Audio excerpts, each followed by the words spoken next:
Well, thank you very much, Larry, and thank you for the reference to decades, which just reminds me how old I am. It's really good to be here this morning, and I want to begin by paying particular tribute to the work of Environmental Protection UK over many decades, because EP UK, which now faces extinction, has been at the forefront of the work in this country, especially in terms of improving air quality over a very long period of time. And we owe EP UK a very big debt of gratitude. It will be very sad to lose you. I want to touch on 4 bits of reality to try and set the scene for some of your discussions during the course of today.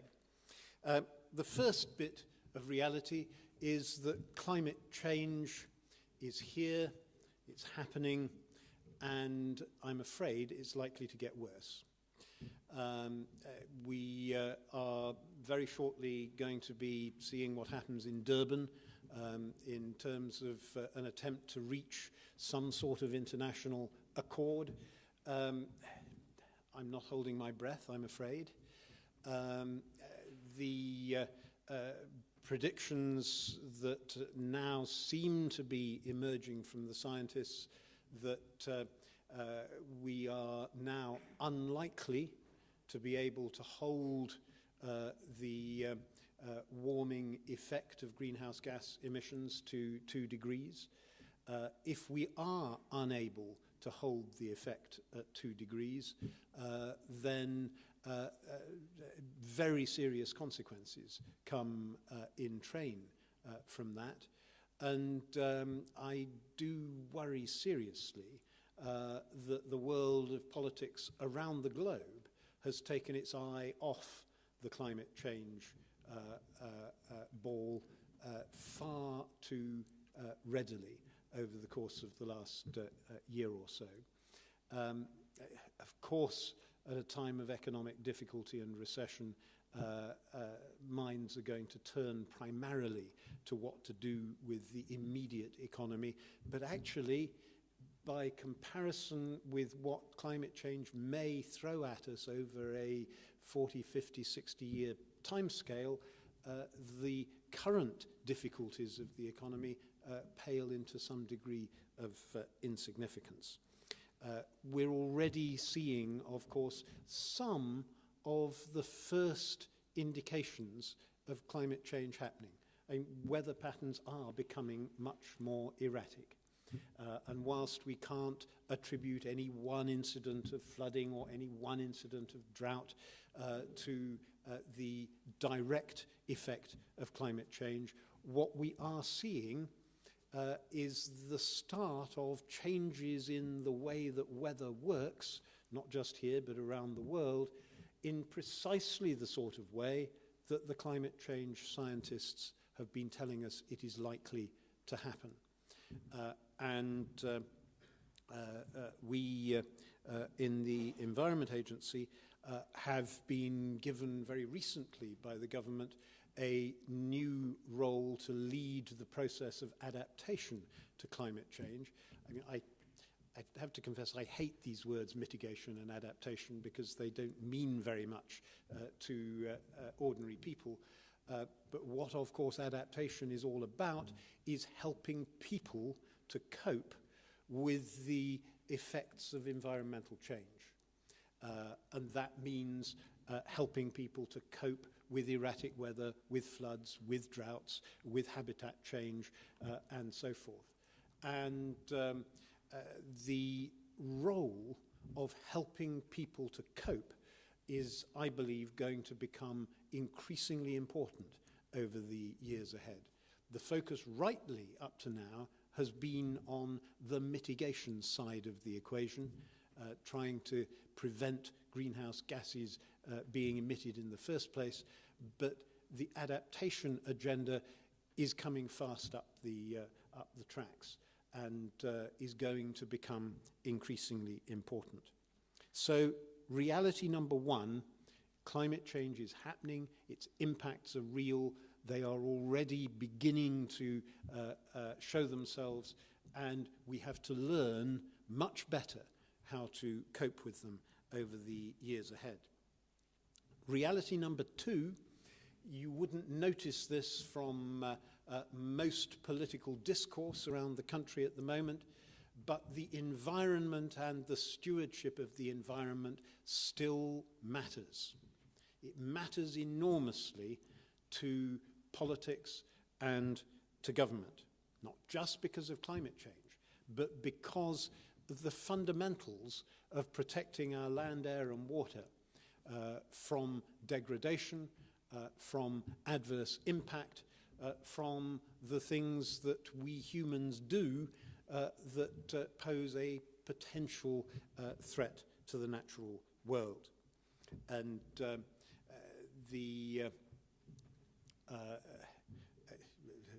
listening to the Chancellor's autumn statement, there was what I hope was a bit of puffery about environmental so-called burdens, but we must not lose sight of the importance of environmental protection in order not just to enable us to lead decent and happy lives, but also in order to have a sustainable economy rather than an economy that booms and busts on a regular basis. Reality number three is that actually regulation works. Regulation, of course, has to be proportionate. But if you look at what's happened over the course of the last 20 years, the fall in sulfur dioxide emissions, the fall in oxides of nitrogen emissions from many large polluting sources. That's happened because of regulation. It's happened because companies have been forced by the regulatory process to look seriously at what they're doing and how they're doing it. And actually, if you talk to most companies, they will say that's been a positive experience. The emission of fewer wastes, the use of less energy, the cleaning up of emissions, the community buy-in that has come in train from that, all of those are positive things that companies welcome. And we have been in the Environment Agency over the course of the last few years trying to ensure that whilst keeping the fundamentals of regulation in place, we also make it easier for the business community to run with the tide of the regulatory requirements. For example, we've consolidated 49 statutory instruments covering the requirements of 18 European Union directives into a single permitting system. The net benefit to business of that, we reckon, is something like £120 million. We've introduced a risk-based approach to the inspections we carry out of industry and waste companies. We rate installations between A and B, which are pretty good, down to D, E and F, which are not very good. And what we are doing is the A and B performers will probably receive something like 4 hours of inspection in a year. The D, E and F will probably receive something like 16 hours of inspection every year. And the costs that we levy on industry is adjusted to reflect the difference in time and cost to us. So the better you perform as an industrial operation, the less you're going to have to pay for the regulatory system that keeps you acting properly. We have now signed up 500 farms to the assurance scheme, which is a co-regulatory approach. So the farm assurers go and visit, we don't have to go and visit. And we check the assurers rather than checking the 500 farms. It works really well. We're doing it in the pig and poultry industries. We have every intention of expanding that further in due course. So we are trying to do our bit to make regulation more proportionate, easier to operate, easier for the people who are regulated, but keeping very firmly in place the environmental principles that we are seeking to uphold. The fourth bit of reality is that good companies welcome certainty and fair regulation. They recognize that the win-win of cutting their waste and their costs alongside cutting their environmental adverse impacts works well for them in exactly the same way as it works well for the environment. Take one example. There are a host of examples across industry of this happening. One really good example is Unilever. If you look at what Unilever as a company, you can't get much bigger than Unilever in terms of their impact. But in the UK and Ireland, in 2 years of 2008-2009, they had a 7% reduction in carbon dioxide emissions. They had a 47% reduction in waste. They had a 4% reduction in the use of water. And they had a 5% reduction in secondary transport, which saved over 1,200 tons of CO2. And they have openly stated that their aim as a company globally is to double the size of the company, but to reduce the overall impact the company has on the environment.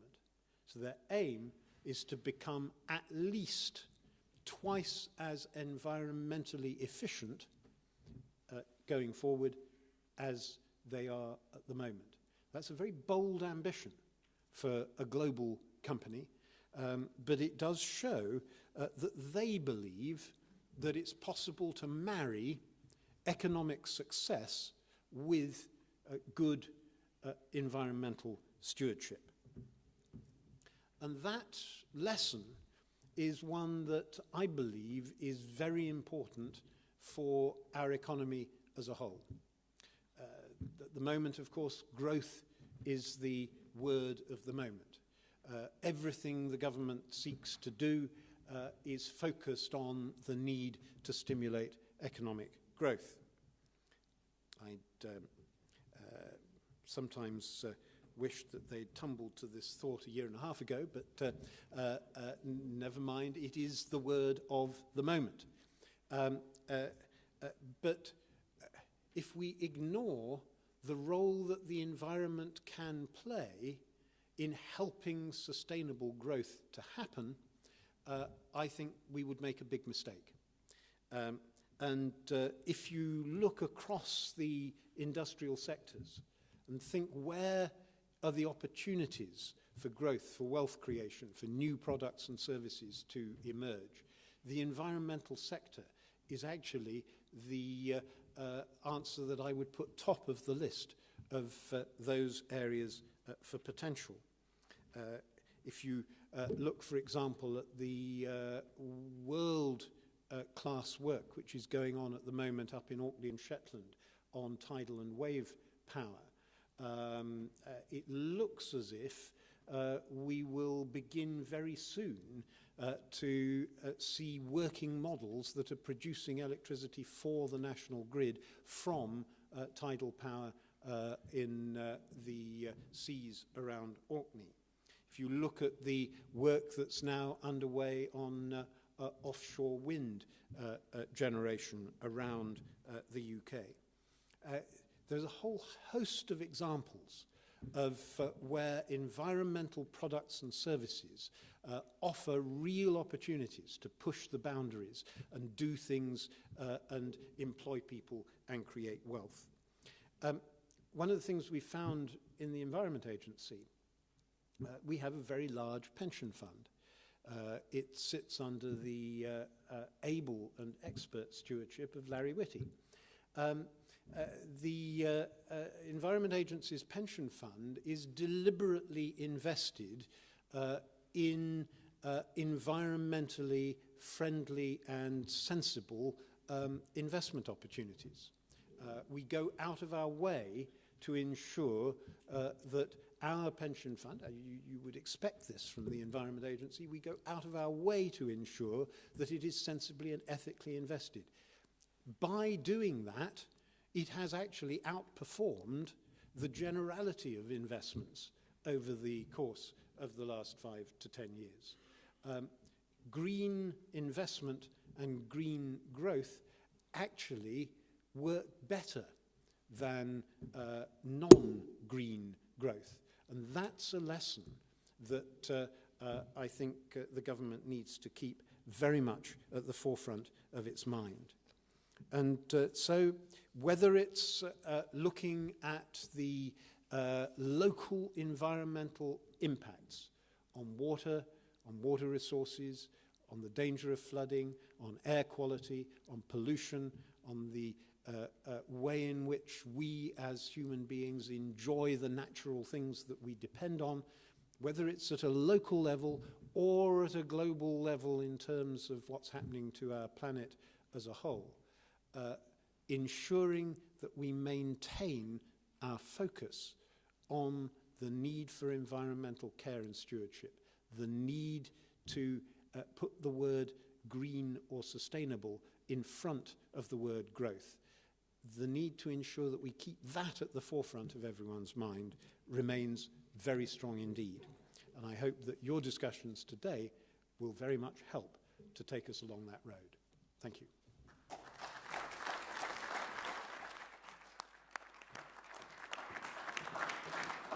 Thanks very much indeed, Chris. A quick round of questions for Chris, if you're up to it, Chris. Yep. Well, I'll try and take people who haven't spoken before. At the back there. Anybody else who hasn't spoken before? Yes, here. I'll take you as well, okay. Thank you. Good morning. That was a great collection of realities there. Thank you, especially the last one, the reality of your astute pension management. I congratulate the agency. I'm Matthew Thompson from London Community Resource Network.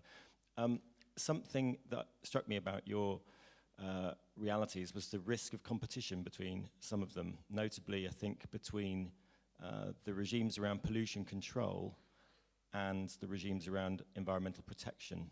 And it was great to hear the way you joined them up, but I sometimes, on the outside, running a small charity, find the gap between the Environment Agency and Natural England and the habitat protection of the one and the pollution control of the other slightly confusing, and I know some of the communities I work with find it very bewildering.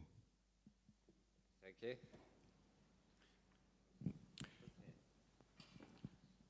Gwyn Jones, Vice President of the National Farmers Union and Dairy Farmer. I'd like to challenge one or two of the things you've just said, actually, because I think one of the most welcome things from the autumn statement, which you mentioned, was the freeing up of small businesses and medium-sized businesses from over-regulation and red tape. Now, I'm a dairy farmer. We've built an AD plant on our farm, and on the ground, things are slightly different when it comes to regulation. For instance, trying to get a permit for an AD plant has been incredibly difficult and has taken a huge amount of effort and a very long time. There's a byproduct from the biofuel industry which is used in AD plants everywhere in Europe but isn't allowed to be used in this country. And when we look at other issues with green energy, there are obstacles in the way wherever you look.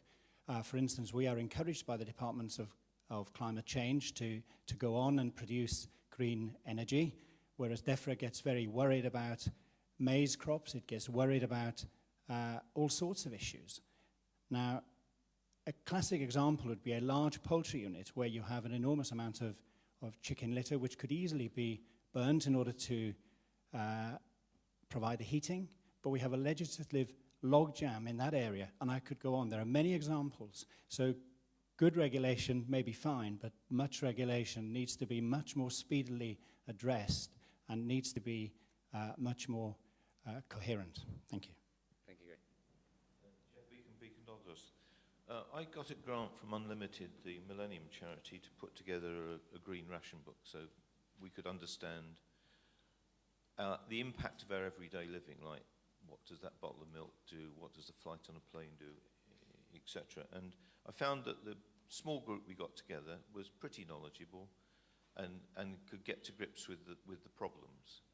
Now, I think there's an enormous amount of information that's just wrong or unknown out there. Let me point a few fingers. I mean, Lord Smith told me a couple of these ago that the Environment Agency worked out the embodied energy in its buildings when they were built. Now, I followed that up. That turned out not to be true. I caught Chris Hoon in walking up Whitehall and doorstepped him a bit, and he thought that the issue of Siberian carbon was in the models. So subsequently, with contact with John Mitchell from the Hadley Centre, I found out this wasn't true. So, and nobody really understands what they're doing to the environment. For example, beef is very bad. Sorry about that. Lamb is very bad. DEFRA have done the research, but it just isn't well known. And I don't know why more isn't known. We have a difficulty with the media because there are a mixture of vested interests, which we all know about, and also there's just sloppy reporting. And these detailed issues need to be understood by everybody. And my experience is if you get a few people together that are reasonably bright, they understand them. Thanks very much.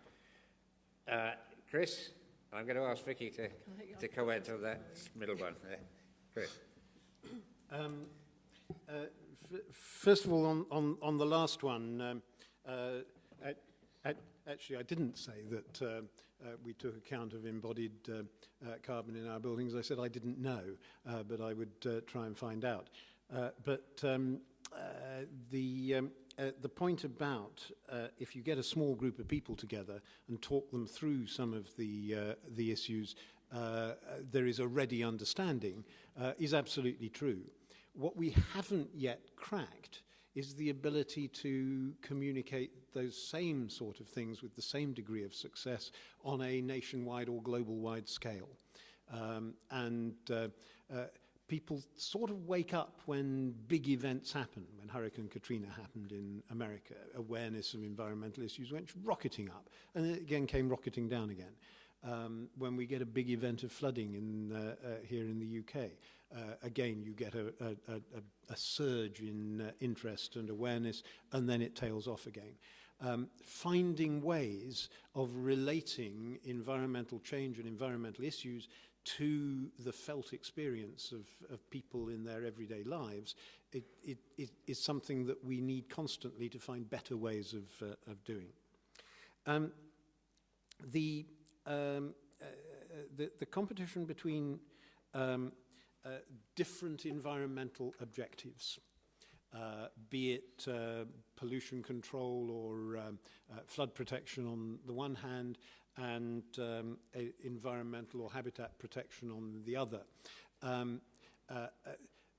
There will always be some things where there are competing environmental objectives.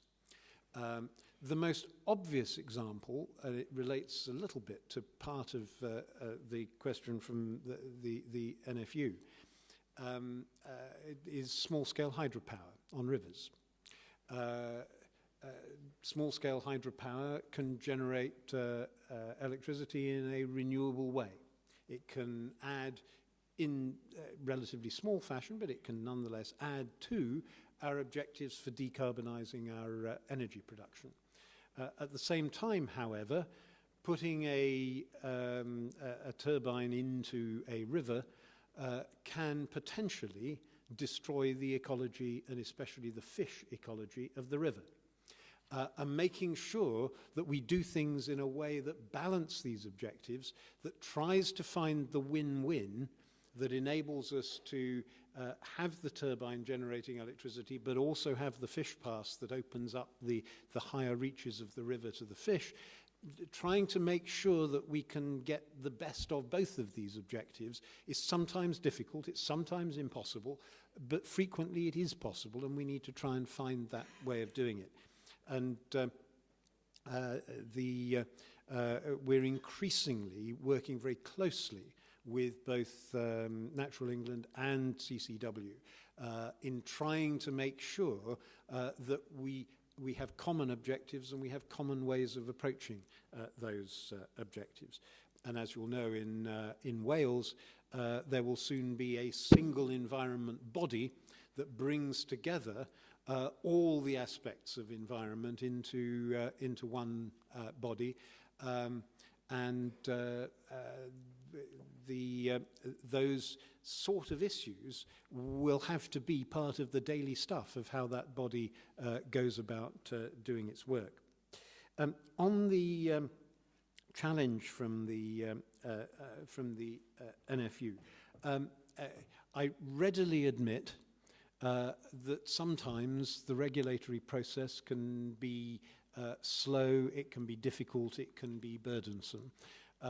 We are trying to make it as unburdensome as possible. Certainly in the anaerobic digestion field, it's infinitely better now than it was 2 or 3 years ago. There are probably still further improvements that we can make. In some of the other areas of green energy, we need to be careful because spreading material on land can put all sorts of toxins into the land that we and you would not want to be there. So we need to assess very carefully. But once we've assessed, and if the impact can be beneficial and not adverse, then let's find ways of making it easier to do. And that's very much the principle that we would want to be applying to the way in which we go about this. I do believe in the need for regulation, but regulation absolutely has to be fair, it has to be proportionate, and it has to be sensible. And if we find bits of the regulatory environment that don't fall into those categories, then let's have a look at them and make sure they do. Thanks very much, Chris. Vicky, would you like to come back on the climate change models? The methane question, which I didn't answer before. Sorry? And carbon dioxide. From? Well, methane. It's worse if some comes out as methane. Oh, from the... It is worse if some comes out of methane, but there's a big hit from it just coming out as carbon dioxide. The models, you're right, the models don't include the impacts of permafrost melting on methane and carbon dioxide. And the reason they don't include them is because we don't understand enough about them yet. They also don't include the release of methane from hydrates trapped underneath the Arctic Ocean. It's a very active area of research. I mean, the Russians in particular in Siberia are actually making quite a lot of measurements now of permafrost. And so as they understand that better, we're starting to work with other organisations to include that in the models. So it's very much part of the research, but it's not advanced enough to be able to make predictions. I mean, I would say, people often ask about uncertainties in models, and they say, well, isn't it possible that actually climate could change less than we think? And that's why we get... But most of the uncertainties actually come with things like you've just raised about the methane, where actually it's at the upper end of the scale. As if we are able to limit temperature rises to 2 degrees or 3 degrees, then some of these feedback impacts, such as melting permafrost, won't really kick in, or they'll take a very long time to have an impact. If temperatures get to 4 or 5 degrees, then these things become important, and we understand much less about how the climate system will behave. We don't really have a means of testing it very well against the sort of current observations that we have, because the climate will be so different. So that's really where I think that, the biggest uncertainties lie. And so you're right to raise that as an issue, and it's certainly something that is on the radar in terms of the research. With methane trapped, so on that sort of timescales though, is we're talking about having that permafrost melting could have an impact, over 100 years, on the timescale of decades. Underneath the Arctic Ocean, it actually takes a long time for it to have an impact. So you'd have to have sustained warming for sort of hundreds of years, 400 or 500 years maybe, before it starts to have a big impact. Although we're not able to quantify that yet. Yes, even in the shallow bits. Yeah. I was talking to an expert from BGS on this the other day actually, and it's not well understood. But yes, even in the shallow bits. Okay, we're eating into the coffee time, but there was another question at the back, I think, from somebody who hadn't spoken. No? In that case, I will take it again, Julius. Is there one more? Here. Is it you? Julian O'Halloran from BBC Current Affairs. Could I ask Lord Chris Smith whether perhaps he was not being extremely understated in his description of George Osborne's recent remarks in relation to climate measures and the environment, if he had merely got up at the Tory party conference in September and made a gesture in the direction of part of that party's constituency and said, we can't afford to go faster than our neighbours in Europe. Of course, we'll try to go no slower. That would be fine if he'd never said it again. But aren't the measures and the chopping and changing that are going on in government now in relation to renewables, for instance, and aren't the things that happened in the autumn statement a couple of days ago, don't they show really that the gloves are off now, that those people who see the climate and the environment as somewhat marginal issues and things that we can't really afford at the moment, they feel they have the wind is in their direction now, and is that not going to throw a big spanner into the works of what all of you have been trying to do in the last 10 or 15 years, and many organisations and people like you? I do have to point out that Chris, as chair of the Environment Agency these days, sits us across benches, so can you give a non-political reply to that? I can absolutely see where the autumn statement, the speech to the party conference were coming from. There is a very determined emphasis on the need for stimulating growth, and I can absolutely understand that. Where I think we need to encourage George Osborne in, and I know that cabinet ministers like Caroline Spelman and Chris Huhne are very much doing this. Where I think we need to encourage him in is to see the virtues of adding sustainability into the recognition of growth and seeing the two very much hand in hand together.